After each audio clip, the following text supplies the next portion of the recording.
ചാനലിലേക്ക് എല്ലാവർക്കും സ്വാഗതം. ആദ്യമായി വീഡിയോ കാണുന്നവരാണെങ്കിൽ സബ്സ്ക്രൈബ് ചെയ്യുക, അതുപോലെ തന്നെ അമർത്തുക. ഈ വീഡിയോ മുഴുവനായിട്ട് ഒന്ന് കാണുക, അതിൽ പറയുന്ന സ്ഥലങ്ങളൊക്കെ ഒന്ന് പോയി നോക്കുക. ഈ ഒരു ഭാഗം സ്ഥിതി ചെയ്യുന്നത് ബീച്ചിൻ്റെ ഈ എൻഡ് ഭാഗത്താട്ടോ. ഇതിലൂടെ ഈ കവാടത്തിലൂടെ അങ്ങോട്ട് കയറുമ്പോൾ തന്നെ ആ റൈറ്റ് സൈഡിൽ കാണട്ടോ അവിടെ ടിക്കറ്റ് കൗണ്ടറൊക്കെ. ഇത് വൈകുന്നേര സമയങ്ങളിലാട്ടോ ഇവിടെ ഇത് തുടക്കം കുറിക്കത്.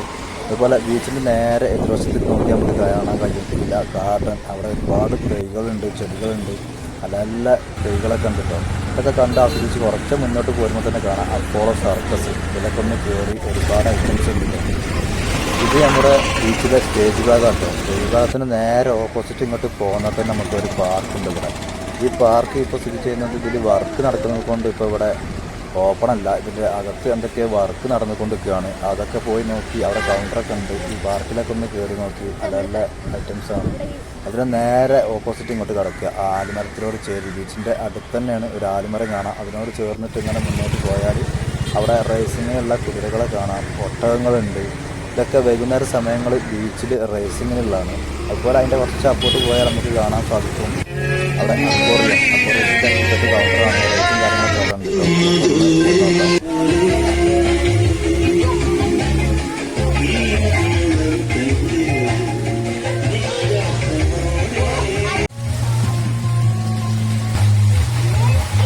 അക്വേറിയത്തിലേക്ക് അങ്ങോട്ട് കയറി ചെല്ലുന്ന സമയത്ത് നമ്മൾ നടന്നു പോകുന്ന ഭാഗത്തിട്ടോ മേലോട്ട് നോക്കാം. നമ്മൾ തലൻ്റെ മേലോട്ട് നോക്കാം. ഈ അക്വേറിയം ഒരുപാട് മീനുകൾ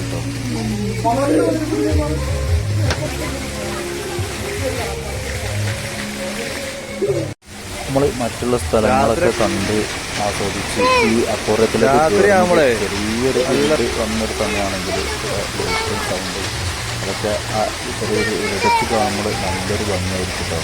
അത് മാക്സിമം ഒന്ന് ആളുകൾ ശ്രദ്ധിക്കണം. ചെറിയൊരു ഇരുട്ട് ആയതിനു ശേഷം ഇങ്ങോട്ട് എത്തിയാൽ അക്വേറിയം ഭാഗത്ത് കാണാൻ നല്ലൊരു ഭംഗിയായിരിക്കും.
നിങ്ങൾ ബീച്ചിൽ കുറച്ച് നേരത്തെയാണ് എത്തുന്നത് എങ്കിൽ നമ്മുടെ ബീച്ചിൽ നിന്ന് കുറച്ച് മുന്നോട്ട് പോയി ഒരു 4-5 കിലോമീറ്റർ മുന്നോട്ട് പോയാൽ നല്ലൊരു പ്ലേസ് ഉണ്ട് കേട്ടോ. ബീച്ചിൽ കൂടുതൽ ആളുകളില്ല, കുട്ടികൾക്ക് കളിക്കാനുള്ള പാർക്കുണ്ട്, നല്ല സൗകര്യങ്ങളുണ്ടായിരുന്നു. ബീച്ചൊക്കെ കണ്ട് ആസ്വദിച്ച് കഴിഞ്ഞതിന് ശേഷം നമ്മൾ നേരെ മാനാഞ്ചിറ പാർക്കിലേക്കാണ് പോകുന്നത്. പാർക്കിലൊക്കെ പോകുമ്പോൾ ചെറിയൊരു ഇരുട്ടാകുമ്പോഴാണ് അവിടെ എല്ലാം കാണാനുള്ള ആസ്വദിക്കാറുള്ളത്. അപ്പോൾ നേരെ നമ്മൾ നേരെ മിഠായിത്തെരുവിലേക്കാണ് കയറാം. മിഠായിത്തെരുവിൽ പോയാൽ നമുക്ക് എന്തൊക്കെ സാധനങ്ങൾ വാങ്ങാനുണ്ടോ അതൊക്കെ നമ്മൾ വാങ്ങി ഇങ്ങോട്ട് പോകാൻ പറ്റും. നമുക്കുള്ള എന്ത് സാധനം, നമുക്കുള്ള എന്ത് ഉപകരണങ്ങൾ സാധനങ്ങൾ വാങ്ങിയിട്ടുണ്ട്.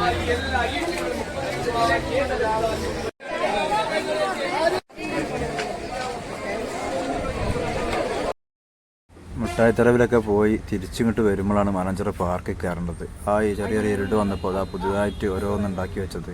നമുക്ക് അറിയാം ഈ ന്യൂ ഇയറും ക്രിസ്മസും ഒരുമിച്ച് വന്ന് 2025 വരവേൽക്കുന്ന ഒരു കാഴ്ചയാണ് നമുക്കിവിടെ കാണുന്നത്.